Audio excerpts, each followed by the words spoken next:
Hello everyone, my name is Kerry Ramirez and I am the Managing Director of Studymove. Thank you for joining this recorded video session where we're going to present once again the results of the analysis of student preferences towards learning abroad. As you remember, we have been tracking in the last 2 years what are the intentions and the preferences of Australian university students towards the opportunities to study abroad, outside of Australia, basically. And this one in particular, I think, is a very interesting point of the analysis, because this time we're actually going to be able just to learn what are the preferences of students, or where students are in preparations to go abroad now that it has been an announcement that the international borders are actually open. So yeah, there's a lot of very interesting things that we're going to learn, and we're also going to be able to compare in this session how the preferences have changed. So thank you so much for everybody for joining us, and I have to say thank you so much once again to IAA, the International Education Association of Australia, for supporting this analysis, and to all the Australian universities who participate in this particular analysis. In the last 2 years, we pretty much had nearly 30 universities joining this effort just to understand where are the intentions and what can actually do to support the opportunities of university students who are actually thinking about going abroad. And this is a very important topic. I think it's important just to remember this. There are close to 100,000 students who have been unable to go abroad in the last 2 years. This is not only a large number of students, in fact, it's pretty much 1 in 4 undergraduate Australian university students who have been unable to do this.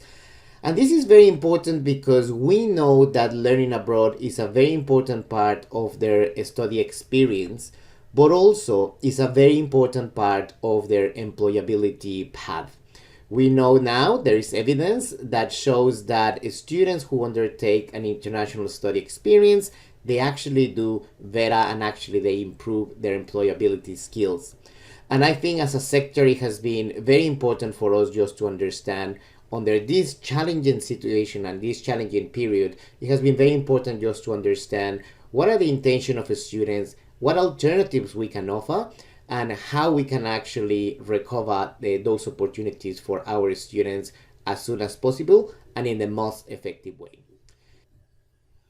All right, let's just look into this presentation. And just to make clear once again, the results that you're going to see today are basically the results from our November survey just a few months ago. And these ones in particular are very, very important because this response or these results are actually coming after the Australian government announced that international borders will be open for Australian citizens and permanent residents. So in this one, basically, we're going to measure for the first time what's the reaction and the intention that our students have towards the possibility to once again go abroad, basically to learning abroad outside of Australia. And I think was very, very useful just to look into a couple of things. Of course, we look into what are the intentions and where actually students are thinking of doing or not to do in terms of the student plans. But also it was very important to measure once again and see the trend on how students are valuing a learning abroad experience as part of their overall degree, how important it is, but also from an employability point of view, how much they are valuing this opportunity that once again is available for all of them. And also we're actually going to share with you the results of something that has been very important, which is understanding what students are thinking about these alternatives who have been created by universities. And I'm talking, of course, about virtual experiences, but also domestic experiences. So now that the borders are pretty much open, or there is a possibility of just travel abroad, what students are thinking about that and what's the traction that may exist in this particular area. And just to put it in with a broader picture, we're also going to compare some of the results of the other surveys so we can actually have a better understanding of where students are in these very important areas. So this is going to be quite an interesting presentation for all of you. Now, during November 2021, as I explained, we actually connect with the university sector here in Australia. And we managed to get responses from nearly 1,200 students from 24 different Australian universities, which is a very representative and a very good sample just to understand where we are as a sector. Now, the only thing that we have been noticing in this survey is that the vast majority of students responding this survey are undergraduate students. It has been around 85, and in this case, 95% of undergraduate students who are responding the survey. So the bias is, of course, towards undergraduate students, which we know that is the majority of students who are thinking about learning abroad. But I think that if we want to understand what postgraduate students are thinking, that could be completely different or different, because we really haven't been able to capture what postgraduate students are actually thinking. So just think that this is mainly for undergrad students, which once again, it's great because the majority of students anyway who are undertaking learning abroad experiences are for undergraduate programs, okay? And once again, thank for everybody, all the universities who help us just to promote this survey. It has been great to get your support and being able just to capture this data. All right, let me just start with what happened now that the opportunity of going abroad is clear. It's available. This is going back in November, where it was a big buzz here in Australia about high vaccination rates and seeing basically the light outside of the tunnel. And back in November, we asked students basically what they think about these additional possibilities, which are three in particular. We asked questions about virtual experiences, we asked questions about domestic experiences, and also we set a few questions about travel bubbles that it seems that they are not that relevant as part of the analysis nowadays, but back in November, we thought that it was important just to capture that. Now, it has been very interesting just to see what happened with virtual experiences and domestic experiences in particular. We asked them how, the level of awareness that they have in regards to virtual experiences. And in the last 2 years, the level of awareness had increased, not necessarily in every single university, but pretty much all across the sector. Virtual experiences are something that students know that it's available. And since November, we reached 65% of students saying, yep, I know that there's an opportunity for me on there. And since there, the results have been pretty flat, going 64%, staying there in terms of the level of awareness. Now, the big change came in November when we asked students about the intention, like if they would like to take a virtual experience. So back in July, we had 38% of students saying, yeah, you know what? I think I'm going to do it. 39% they said definitely not, this is not going to work for me, and 24% they say maybe. As you can see, the majority of this pie chart are between yes and maybe. Back in July, when we were in the middle of lockdowns, the students basically, they realized that there was a good chance for them. Okay, now that the borders are open, things have changed significantly. Only 14% of the students are actually considering virtual experiences. A very, very big chunk, 51%, are basically saying no. Why should I take a virtual experience if I can go overseas? And still 35% are still in the maybe, which I think is a very interesting change on the students' intentions toward virtual experiences. Makes sense. And this not necessarily is going to mean that virtual experiences are going to go away, but I think it's making clear, it's showing us something that we knew, that virtual experiences, of course, they were an alternative while borders were closed, but also virtual experiences are going to be very important for a different group of students, perhaps. So I think that is going to be great to see that students are still going to be able just to pursue the offering of virtual experiences, but definitely students are seeing this as a plan B, now that we actually have the borders open. And just see the difference here. This is the last surveys. So back in September, when we had a lower level of awareness about virtual, it was 16% of the students saying yes. November also was a little bit low. In July, that's when we actually had this peak. Once again, this is when pretty much all of Australia, or a large part of Australia, was in lockdowns. So students knew that that was a possibility.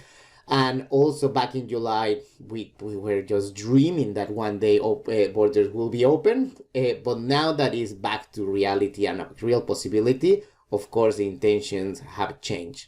And I think this is, once again, is a very interesting result just to see where students are at, but also just to communicate and understand that virtual experiences are always going to be a plan B for a particular group of students.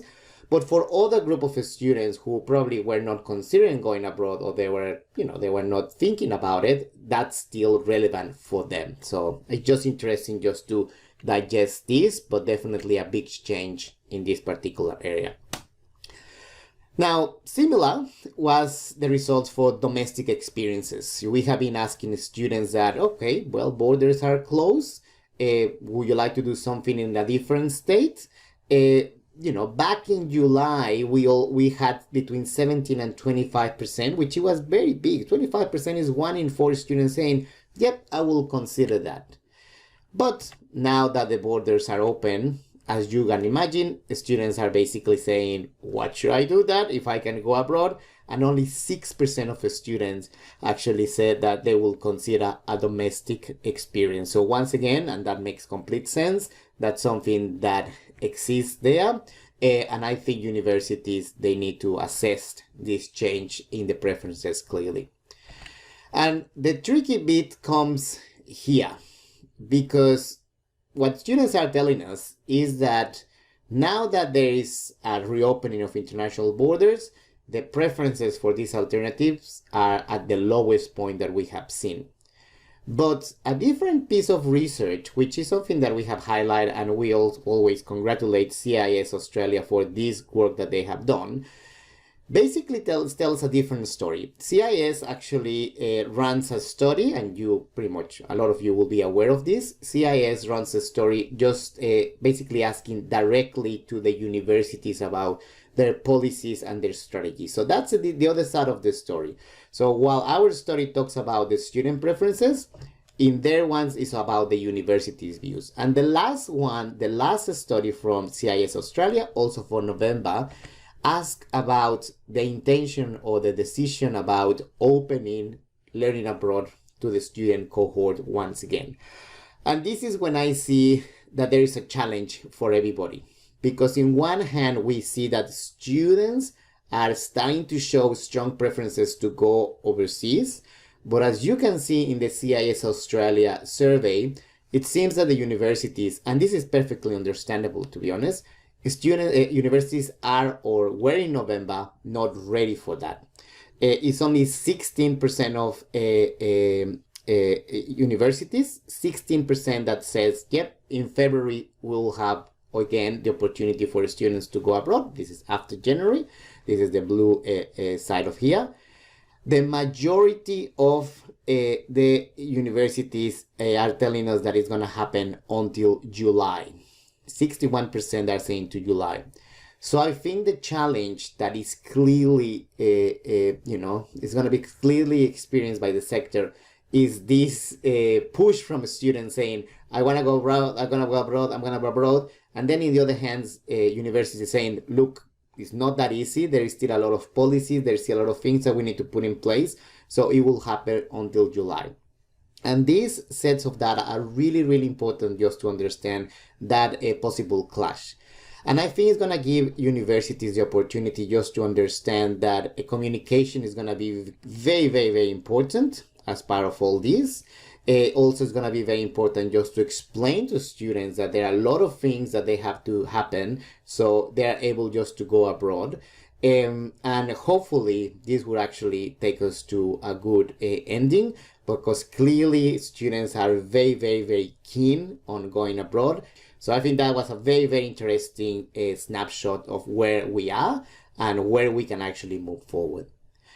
Now, in the other hand, we also ask specific questions about the return to travel. Okay, let's just forget about the alternatives for a second, and we ask the students, okay, and we have been asking this for the last 2 years, where are you at in terms of going abroad? And you can imagine the responses that we got in this particular set of data.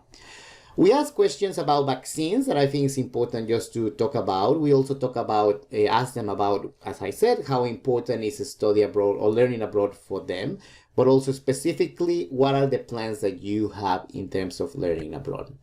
So just very quickly in terms of vaccines, this is something that we did back in July, and it was just good to double check where students are in this area. And the overwhelming response from students is that, you know, they think that the vaccination is important for them. They actually think that there's something that they should have access. And here in Australia, we're very lucky that it's like everybody has access to the use of vaccines. So students are actually had a very preferable, and they think that they're a very important part of their learning experience in a significant way. 91% they said is fairly and very important. And just the other percentage is just think that it's important, but not as much. They are not against it, but they're actually just saying that it's moderately important. Also, a lot of students are actually saying that they want to go to destinations where the rollout of vaccines it has been successful. And we left the definition of successful open, so students will understand or make their own idea of what's successful. So that's where we are. So vaccines and going to places where they have been successfully vaccinated, it's important for students. So no change there, but it was just important just to check where we are. Now, in terms of how important is learning abroad for our students, we asked this question once again. And it has been very, very interesting just to see that for our students, and just remember, it's 1 in 4 undergraduate students who are actually thinking about learning abroad here in Australia, but it is very, very important. 82% of students rank a learning abroad experience as very, fairly and very important. So I think that we need to, highlight this. Is a very important part for the study experience, and I know that not every single student in the student cohort is thinking about learning abroad, but for that 1 in 4, that 25% of the undergrad student cohort, it is very important. So we need to actually service them as they actually think that that's what they are willing to have as part of the study experience. Now, the other one that has been very interesting to follow is the perception that the students have in terms of how important is learning abroad for their employability.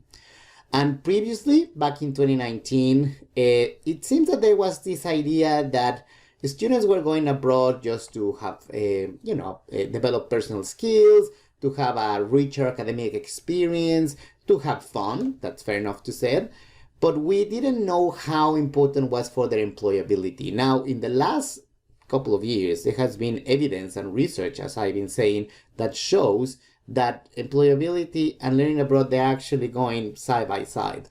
And it seems that the students are actually understanding this. Look at the levels of how important is learning abroad to develop employability skills. This is what students are telling us.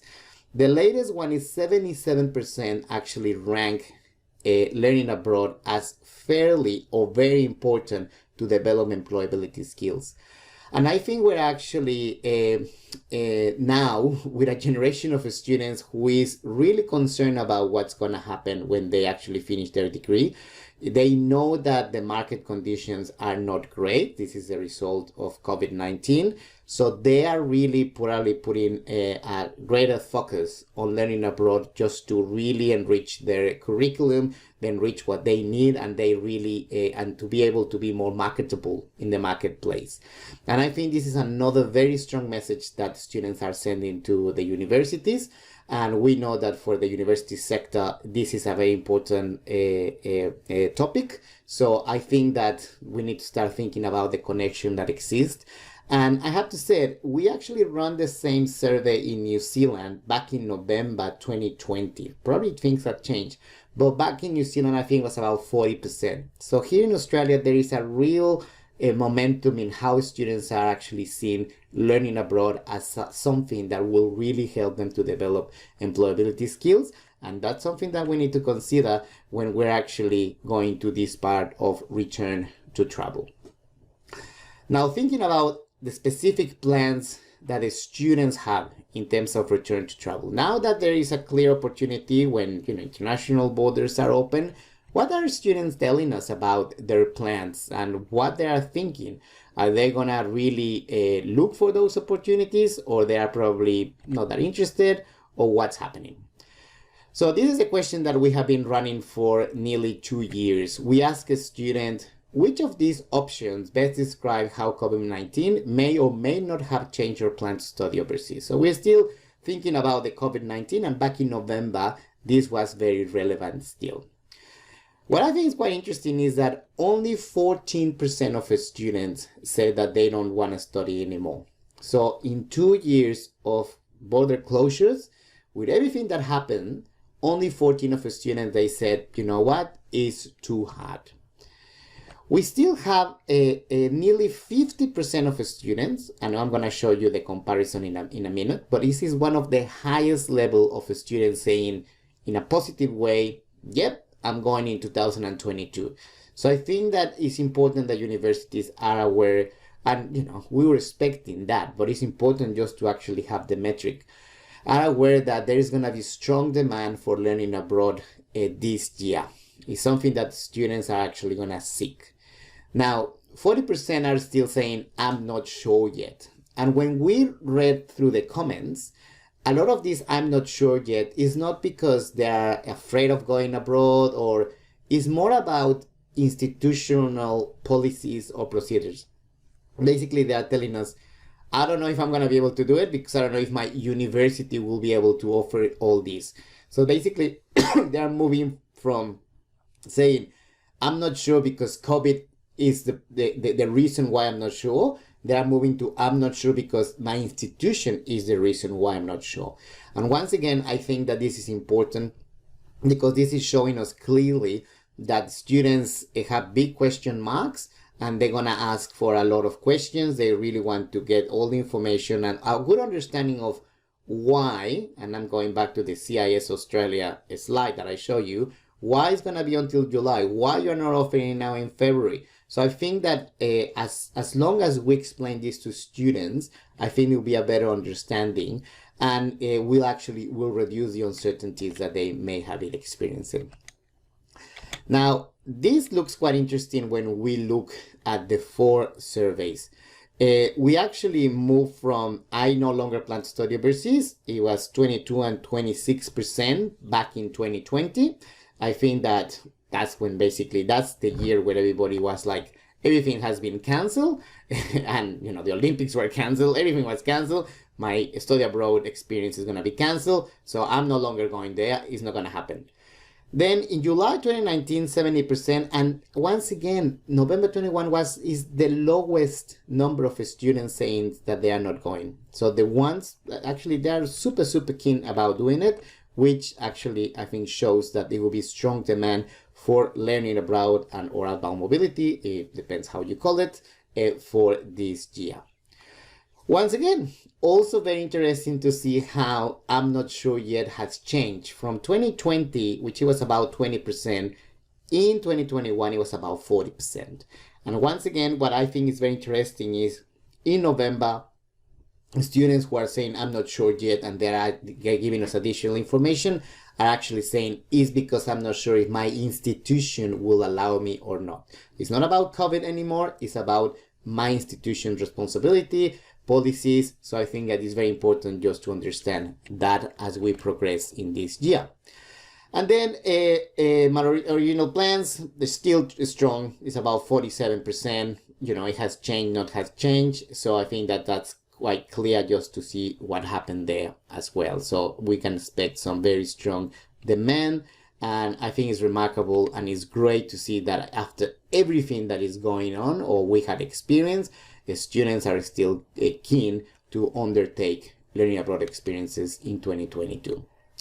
So finally, just a quick final remarks. I think that we are clearly in a transition period. When I was doing this slide, I actually said at the start, we are heading into no, we're not heading in a transition period. We are in a transition period. This is the pivotal moment when the students are basically showing less interest in all the alternatives that the university sector create for them, like virtual and domestic. We're also seeing a clear understanding and preferences towards going back and travel again from a student point of view. But also I think we need to acknowledge that it's not that easy just to move the ship from a university point of view.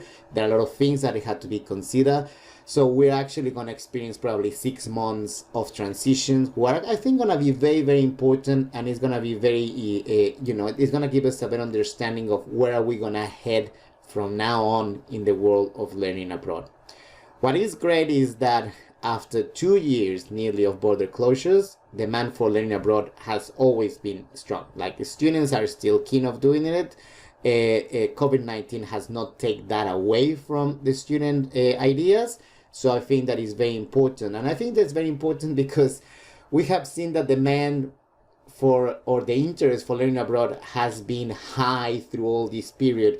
But unfortunately, the resources that universities have to service that demand have been reduced significantly. So we need to look for ways just to rebalance that.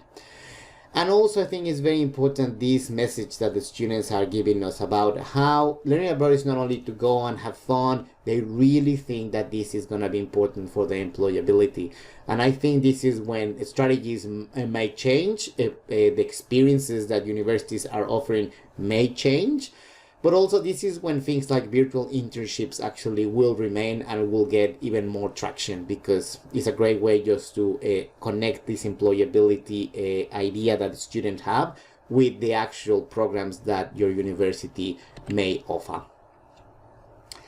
So thank you so much to everybody. I hope you enjoyed this presentation. It has been great for us just to be able just to collect this data. If you have any questions, if you want to learn more about it, please contact me. My email is kerry@studymove.com. But also, just to let you know, we are actually going to run the survey during 2023. We're actually going to make a few more changes just to probably capture something that is more related to a post-COVID-19 world. And we'll let you know some of those changes. But if you have any particular ideas, please let us know as well. We always love to hear from you. And I hope that this is useful. We are moving into this transition period. I know there are a lot of challenges ahead, but I think that it has been quite a remarkable response from the university sector, because students are not only keeping their preferences high to learn abroad just because, it's also because of the work done by universities just to maintain that momentum for 2 years of a very challenging period. So thank you so much for your time. I hope you find this useful, and we'll be in touch with you very soon. Take care. Thank you.